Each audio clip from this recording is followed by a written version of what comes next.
Amados, bom dia. Quero pregar uma palavra que está em Atos, capítulo número 1. E antes de tudo, informar que o livro de Atos foi escrito por Lucas, o médico, que escreveu também o livro de Lucas. Sabemos disso por causa dos termos que ele usa para decifrar ou até mesmo falar de todos os relatos feitos pelos apóstolos, porque Atos dos Apóstolos são os atos praticados pelos apóstolos após a ressurreição de Cristo. E já no capítulo número 1 de Atos dos Apóstolos, Lucas, ele faz um apanhado de tudo que ele vê e ele comunica a Teófilo. Teófilo significa o escolhido. E ele começa a explicar tudo a respeito da vida de Jesus, para só então entrar verdadeiramente nos Atos dos Apóstolos. E ele começa falando acerca de Jesus Cristo, como começou, que ele não só fazia a obra, mas ensinava ao povo a andar pelo caminho, porque Jesus falava que era a luz do mundo, e ele veio para tirar o pecado do mundo. A palavra do Senhor diz que todos pecaram e carecidos são da glória de Deus. E Jesus Cristo, ele vem como Salvador. E até o dia em que ele foi recebido em cima, nos céus. Porque quando ele é ressurreto ao terceiro dia, ele ainda permanece 40 dias entre os apóstolos. Mas chega um dia que ele sobe ao alto céu, depois de dar todos os mandamentos para os apóstolos, ele vai ao alto céu, como se impelido pelo próprio Espírito Santo de Deus. E ele fala aos apóstolos que foram escolhidos pelo próprio Cristo, aos quais eu, também de ter padecido entre vós, me apresento vivo diante de vós, com muitas provas infalíveis. E aqui Cristo, ele fala da seguinte forma, que aquilo que ele fez é testificado por vários historiadores da época, vários escritores da época que acompanharam o seu ministério. Então as provas em que Jesus passou por esta terra são irrefutáveis. Como visto hoje pelo próprio Espírito Santo de Deus, falamos com a autoridade de Deus, e Deus faz milagre através dos seus vasos.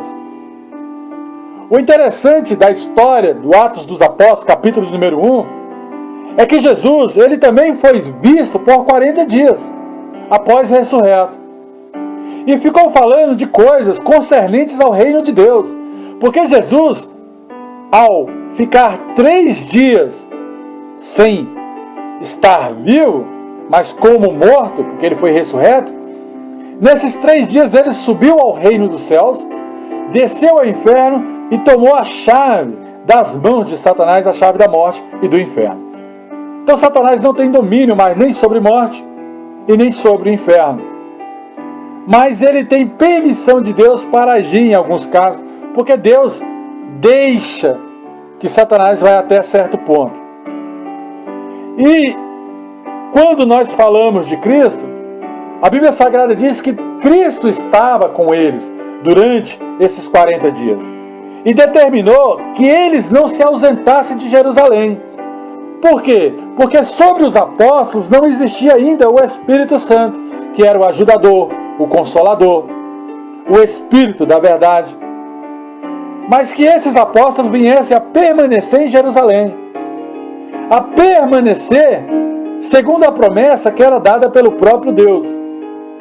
E como se do próprio Jesus Cristo ouviste estas coisas, teriam que esperar. Porque Jesus, ele batizou com fogo, enquanto João Batista batizava com as águas. E ele falou, mas vós, apóstolos, vós, homens de Deus, vós, mulheres de Deus, serão batizados com o Espírito Santo.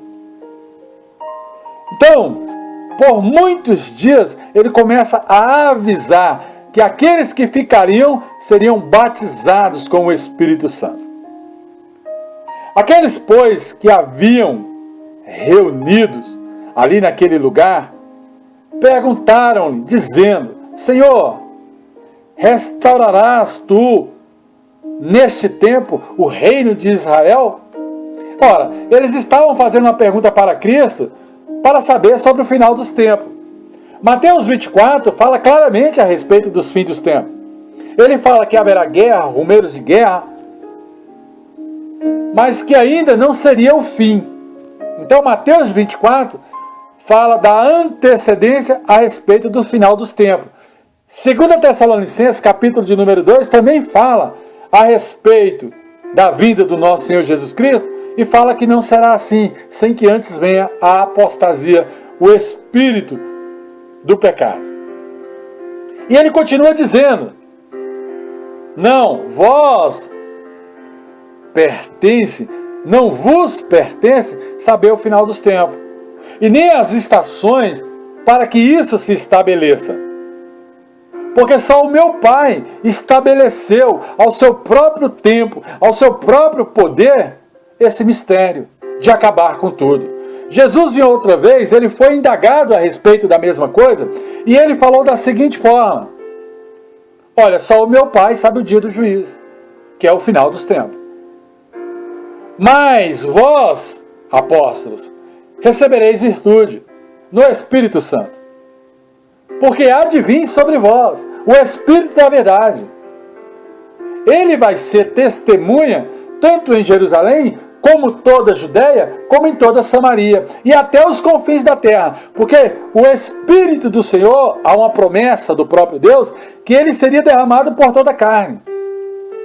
E quando dizia isso, vindo eles ainda a Jesus Cristo, Jesus começou a ser levantado às alturas, quando ele estava ministrando estas pessoas. E uma nuvem o recebeu, e ocultou a Jesus Cristo de Nazaré dos olhos daqueles que estavam vendo ele subindo. Mas eles ficaram abismados, admirados, porque Jesus estava como se fosse levitando e indo ao alto céu. E estando eles ali com os olhos fitos em direção ao reino dos céus, enquanto ele subia, eis que junto deles, em terra, apareceu 2 homens vestidos de branco, que eram 2 anjos da parte do Senhor, os quais lhe disseram: homens da Galileia, por que estáis olhando para o céu? Ora, esse Jesus que dentre vós foi recebido em cima no céu, há de vir sobre esta terra. Assim como para o céu ele foi, ele vai vir. Então, todos, ouvindo este recado, voltaram para Jerusalém, do monte chamado das Oliveiras, o monte aonde Jesus sempre estava orando, sempre estava se consagrando para fazer a boa obra. É por isso que monte é um lugar de consagração, o qual, esse monte, está perto lá de Jerusalém, à distância do caminho de um sábado. Ou seja, o Monte das Oliveiras, ele está perto de Jerusalém por 7 dias. Distância de um sábado é a distância de 7 dias de caminhada. Entrando e subindo ao tabernáculo ou ao cenáculo, os apóstolos, tanto Pedro como Tiago, João, André, Filipe, Tomé, Bartolomeu, Mateus, Tiago, o filho de Alfeu, Simão, o Zelote, e Judas, o irmão de Tiago, porque o Judas Iscariotes, esse tinha se suicidado, por causa que ele ficou com remorso de entregar a Cristo lá no Getsêmani. Todos esses perseveravam unanimemente em oração e em súplica. Por isso que quando eu falo, eis que estou por cima dos montes, em oração e súplica, projetando o ano que vem. Projetar é planejar, é trazer à existência o que não existe. E os apóstolos ficavam ali, em orações e súplicas, junto com as mulheres que também seguiram a Cristo, tanto Maria, a mãe de Jesus, como os irmãos de Cristo, porque Cristo teve outros irmãos. Ele era o primogênito de uma ordem de mais de 5 irmãos. E naqueles dias, levantou-se Pedro no meio dos discípulos, porque era uma multidão junta, de quase 120 pessoas, e ele começa a proferir palavras para aquela multidão. Logo após Cristo ser levado ao alto céu.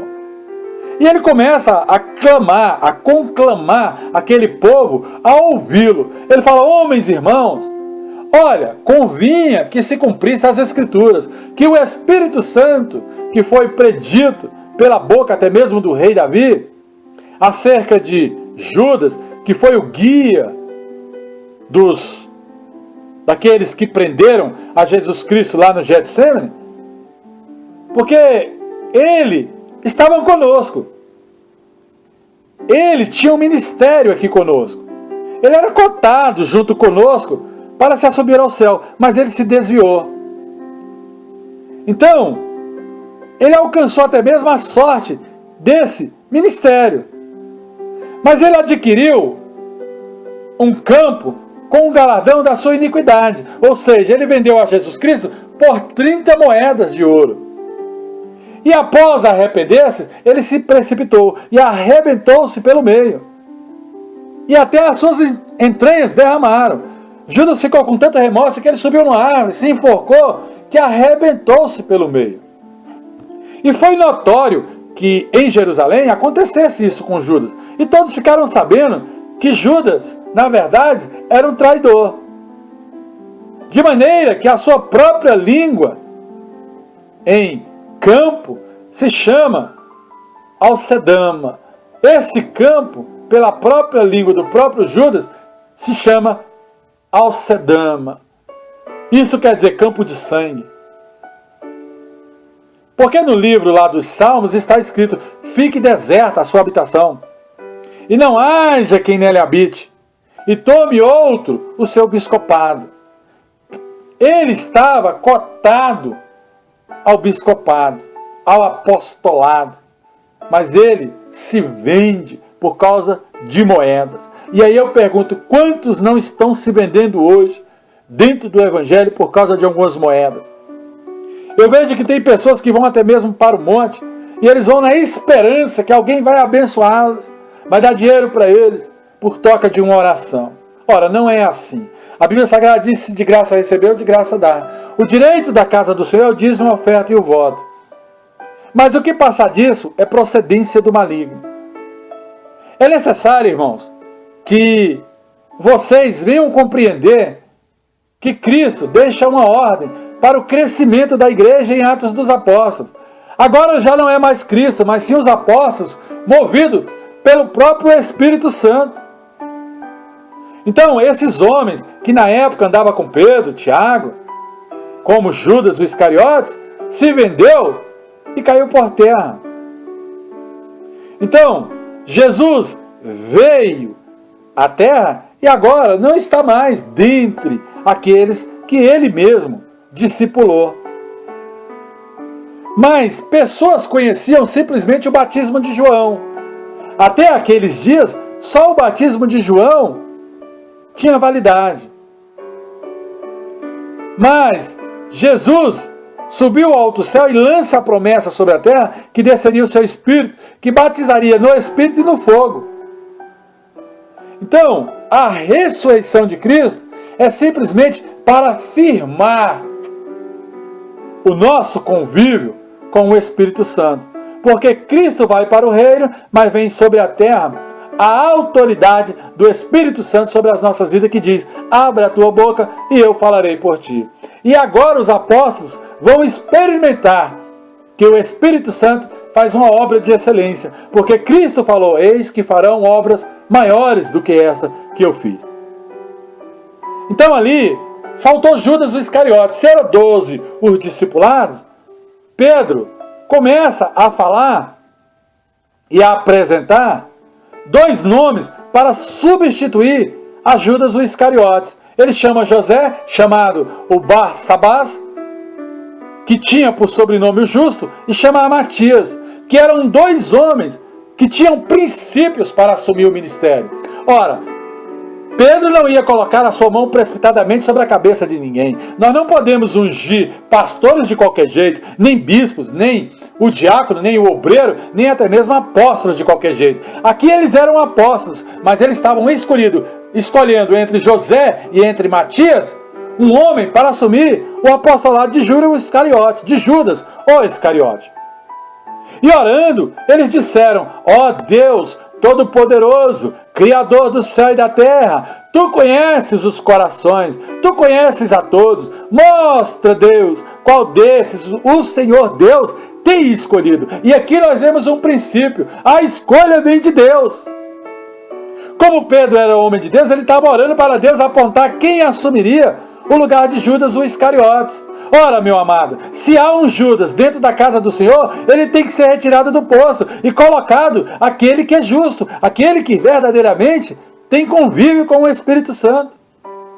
E Pedro ora para que este venha tomar parte no mistério ou no ministério dos apostolados. Que Judas tinha se desviado para os seus maus caminhos. A obra ela não pode parar por causa que alguém se desviou da obra. A obra ela tem que continuar, ela tem que ter um crescimento constante. Então essa obra, ela vai crescer. Ela vai para o seu próprio lugar, ela vai para um lugar de honra. E quando eles lançaram a sorte, que era o Urim ou o Tumim, que eram ferramentas usadas em Israel, caiu a sorte para Matias. E Matias foi cotado para ser apóstolo. E por voto comum, ele foi cotado entre os 11 apóstolos e virou apóstolo de Jesus Cristo por escolha do próprio Espírito Santo. Então quem nos escolhe é o próprio Deus, porque muitos são chamados, poucos são os escolhidos. Aqui foi chamado 2, mas um só foi escolhido. E é assim na obra de Deus. Tem muitas pessoas querem fazer a obra, mas quer fazer a obra de um jeito desconcertado, de um jeito próprio, fazendo no jeitinho brasileiro. E não é assim que faz a obra de Deus. A obra de Deus ela é feita em espírito e em verdade, em retidão, em sinceridade de coração. Só assim a obra de Deus vai crescer. Então essa é a primeira ministração do crescimento da obra de Deus. Eu vou estar ministrando sobre o crescimento da obra, o crescimento do seu ministério, o crescimento dos seus dons espirituais, o crescimento do chamado. Como é que Deus assalaria os seus trabalhadores? Então fica ligado, essa é a primeira ministração. Graça e paz. Aleluias. Oh, graça e paz. Glória a Deus, meus amados.